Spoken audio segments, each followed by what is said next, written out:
मसूद अजहर को कहीं गुप्त जगह शिफ्ट कर दिया है। हाफिज सईद को पाकिस्तानी आर्मी ने गुप्त जगह शिफ्ट किया है। हाफिज सईद को पहले भी शिफ्ट किया गया था और दोबारा शिफ्ट किया गया है। मसूद अजहर को शिफ्ट किया गया। देखिए, इनकी प्राथमिकताएं दिखती हैं। इनकी प्राथमिकता इनकी जनता नहीं है, इनके कैंटोनमेंट एरियाज नहीं है, इनकी प्राथमिकताएं ये हैं, ये आतंकी इनकी प्राथमिकताएं। ये तस्वीर बिल्कुल साफ हो गई क्योंकि हाफिज सईद को पाकिस्तानी आर्मी ने गुप्त जगह शिफ्ट किया है, ये जानकारी मिल रही है। मसूद अजहर को भी शिफ्ट किया। मसूद अजहर का सुचरता लगभग पूरा परिवार। एक बार इसमें सवाल ये है कि हाफिज सईद को तो जेल में रखा हुआ था इन्होंने इतने समय से, वो जेल में था। अब ऐसे में शिफ्ट करने की जो खबर आ रही है, आप उसे जेल में भी सिक्योरिटी देने के, ये बिल्कुल साबित करता है कि आपने हाफिज सईद को जेल में भी रखा उसे सिक्योरिटी देने के लिए। अब अगर एक थ्रेट है, उनकी जेल भी सिक्योर नहीं है, उन्हें लग रहा है वहां पर भी डर है, अब उसे वहां से शिफ्ट किया गया है। मसूद अजहर को भी शिफ्ट किया गया है। मसूद अजहर के परिवार के 14 लोग मारे गए थे हमले में। इसी में जो रऊफ अजहर की मौत की खबर आई, जिसके जनाजे में पाकिस्तानी सेना के अफसर हाजिरी लगा रहे थे, उसकी मौत के बाद अब मसूद अजहर और हाफिज सईद की सुरक्षा का डर पाकिस्तान को सता रहा है। इन्हें शिफ्ट किया जा रहा है, इन्हें एक सिक्योरिटी कवर दिया जा रहा है। ये अपने आप में मुझे नहीं लगता हैरान करने वाली खबर है मेजर जनरल सिन्हा, लेकिन ये इनकी प्राथमिकता, जैसा सलोनी ने कहा, आतंकियों को कवर सिक्योरिटी देने की, इनके ऊपर अगला अटैक होगा, उन्हें यह लग रहा है। क्या कहा था? हाँ। ये हमारे नेशनल हीरो है। यस। ये हमारे नेशन के कोहिनूर हैं, एसेट्स हैं। तो जो देश का जो डिक्टेटर है वो ये बात कह रहा है तो आप प्रायोरिटी समझ सकती हैं। इनके जनाजे में सोचो, यूनिफॉर्म में पाकिस्तान के आर्मी के और लोग प्रेजेंट हैं, पुलिस प्रेजेंट है।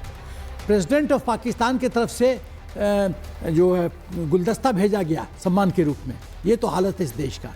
तब ये कहते हैं कि हम भी आतंकवाद से पीड़ित हैं। ये देश कभी नहीं सुधर सकता।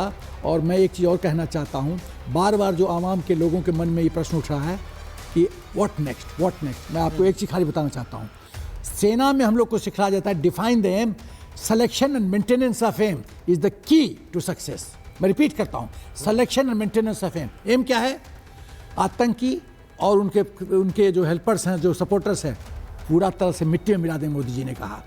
तो ये जितनी मीटिंग हो रही है वो एसओपी होता है, रिव्यू मीटिंग, कि हमारा मेन एम कहाँ है, हम कहाँ पहुँचे हैं, और वहाँ पहुँचने के लिए जो मेन एम को पाने के लिए हमको क्या क्या रिव्यू करना है, मॉडिफिकेशन करना है, ये है, ये पूरा स्ट्रेटजी है। तो कोई हम देशवादी यदि समझते हैं कि कल परसों जंग खत्म हो जाएगा, जंग तो शुरू हो गया, अब ओपन जंग। लेकिन सर यहाँ पर मैं श्याम सर से पूछना चाहूँगा। श्याम सर, पावर कट की बात हो रही थी कि पावर कट उस पावर को बचाने की नहीं। अब देखिए, ये जो पावर बचाने की शिफ्टिंग जो चल रही है ना, यही पाकिस्तान की असली पावर है। ये बात साबित हो गई कि जनता जाए पाकिस्तान की भाड़ में। अंधेरे में अगर जीती है तो जीने दो, पानी के बिना मरती है तो मरने दो। लेकिन पावर शिफ्ट जो है ना, यही मसूद और यही जो बाकी लोग हैं, वही पावर शिफ्ट है। असली पावर यही है। श्याम सर, सही समय इस पर आंसर जरूर होगा। लेकिन बड़ी खबर क्या आ रही है कि पाकिस्तान के गुजरावाला कैंट इलाके में तेज धमाके की गूंज सुनाई दे रही है और गुजरावाला कैंट इलाके में धमाका हुआ है। और कैंट में धमाका होता है, यानी कि कैंट की तस्वीरें और जो पूरी तस्वीर है वो हम आपको दिखा रहे हैं। लेकिन इस वक्त जो तस्वीर आप देख पा रहे हैं, ये धमाका और जो लाइट आपने देखी है, बस यही लाइट की सप्लाई बराबर भारत की तरफ से हो रही है। धमाका होता है और पाकिस्तान की जनता को पता चलता है कि यही रियल में बिजली सप्लाई है भारत की तरफ से। हालांकि पावर तो कट है। और गेस्ट हमारे साथ लगातार बने हुए। श्याम सर, देखिए, कल मैंने रात को कहा था शाम उनकी होगी, रात हमारी होगी और सुबह नजारा होगा। तो ये आप नजारा देख रहे हैं, वीरान लाहौर, और ये धमाका ये रोज होगा अभी 2-3 दिन तक, क्योंकि ये छिटपुट बातें चलती रहेंगी। ये हिजबुल्लाह और इजराइल वाला जो है ना, वो चलता रहेगा थोड़ा। लेकिन अभी तक एयर स्पेस वायलेशंस नहीं, फाइटर्स क्रॉस नहीं कर रहे, वॉर एस्केलेट नहीं हो रही, इसलिए हम अपने एयर स्पेस में हैं। आपने बड़ा सही प्रश्न किया था, सही समय है, सही प्रश्न है। ये जो शिफ्ट आप देख रहे हैं पावर का, उसके बारे में बात करना चाहता हूं, मुझे थोड़ा सा समय दीजिएगा। देखिए ये क्या हो रहा है। अमेरिका आतंकवाद के खिलाफ है, उसामा बिन लादेन को उठा लिया, तो एक तरह से अमेरिका ने अपने हाथ खींच लिए हैं पाकिस्तान से। अब इनके पास एक ही कार्ड है, वह है कम्युनल कार्ड।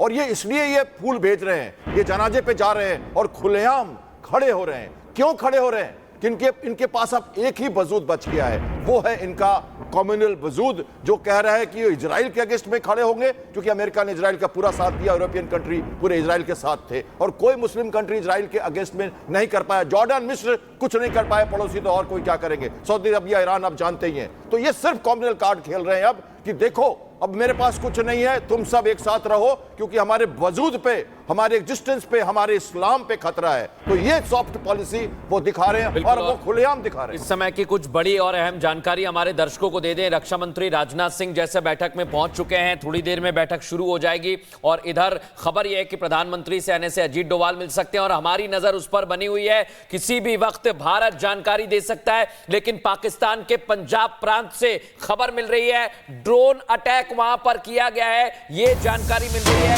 और जैसा हमने बताया भारत की तरफ से जवाब दिया जा रहा है, लेकिन ये जो अटैक किया है ये कैंटोनमेंट एरिया के पास किया गया है। इसका सीधा मतलब यह है कि भारत अपना निशाना साध रहा है और उस जगह पर भारत की नजर है। ये देखिए, आप कुछ तस्वीरें भी बाहर से आई हैं, लाहौर से आपको बता रहे हैं कल भी कई जगह पर अटैक हुआ था। जी, जो कैंटोनमेंट एरिया हैं उनको इवैक्यूएट किया जा रहा है, उन्हें खाली किया जा रहा है। पाकिस्तान में कैंटोनमेंट एरिया को इवैक्यूएट करना देखिए अपने आप में बड़ी बात है। वहां पर एक हड़कंप होगा, क्योंकि अगर आप कैंटोनमेंट एरिया सेना को वहां से हटा रहे हैं उनके एस्टैब्लिशमेंट से, तो आप सोचिए आम लोगों के बीच कैसा एक हड़कंप बचेगा। कैंटोनमेंट एरिया का इवैक्यूएशन अपने आप में हड़कंप बढ़ाने वाली खबर है। 3 ड्रोन से पाक आर्मी के कैंट एरिया पर हमला हुआ है, जिसके बाद वहां पर इवैक्यूएशन हो रहा है। ये इसलिए इंपॉर्टेंट है क्योंकि जो मिलिट्री इंस्टॉलेशंस पर आप हमला करने की कोशिश करते हैं, पहले भी बताया, हम बहावलपुर जाके सियालकोट, रावलपिंडी में अगर आतंकी इंस्टॉलेशंस, आतंकी हब्स पर हमला कर सकते हैं, तो हम सेना के हेडक्वार्टर्स पर भी कर सकते हैं।